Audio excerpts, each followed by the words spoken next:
All right, here we're going to show a little build video or some customization that I'm going to do to the UnlocX V1 pistol. So this is a variation of their rifle. It's less expensive because it doesn't have the rifle attachments. And in fact, I've seen this on sale. I think it was down to $50 even on Prime Day. But typically it's somewhere around, I've seen it at 60 very often. And to get a blaster that has a motorized magazine that can shoot over 200 FPS for $60 is an amazing deal, guys. So check this one out, especially if you're looking for a blaster that's not too realistic. I think this is a great option.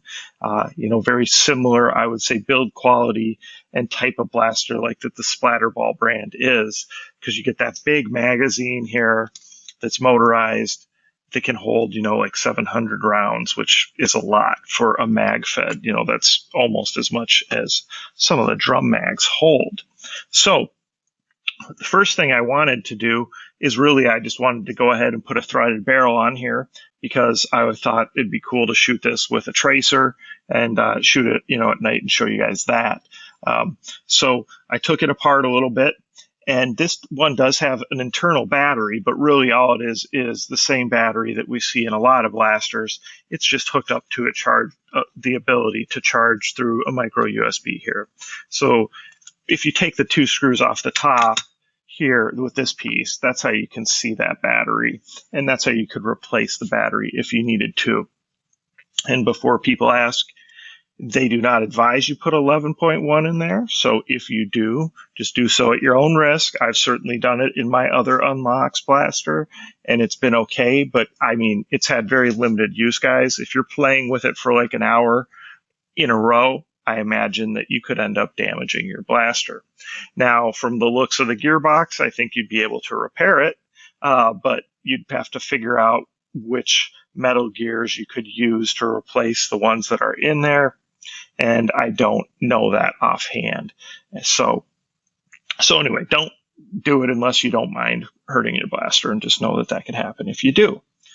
But what I was trying to do was remove that orange piece right there, and it's locked in good. So I had to unscrew stuff to get to it, which I did, and I was able to, and that exposed this inner piece right here, right?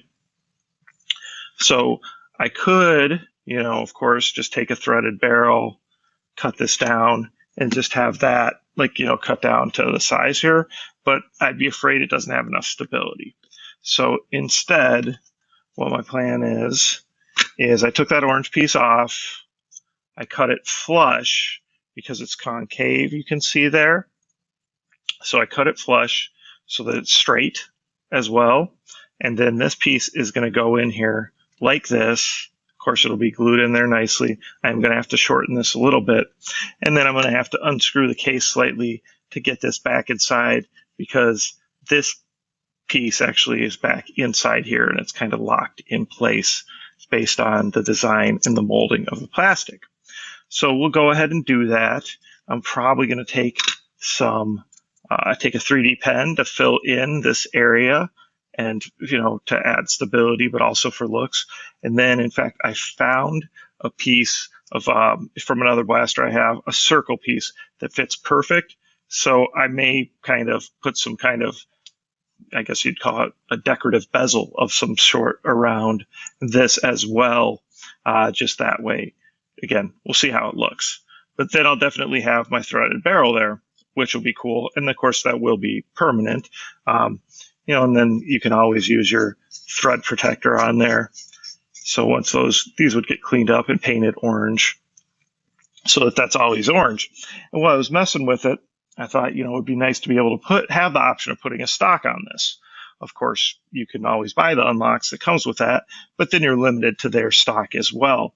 So I thought about putting an adapter on there for a rail, and a Picatinny rail. And then I thought, well, it's easier to put a buffer tube threaded adapter on, then you just have more options. So this is actually a Splatterball, a printed adapter for the Splatterball to be able to put on rail mount stocks.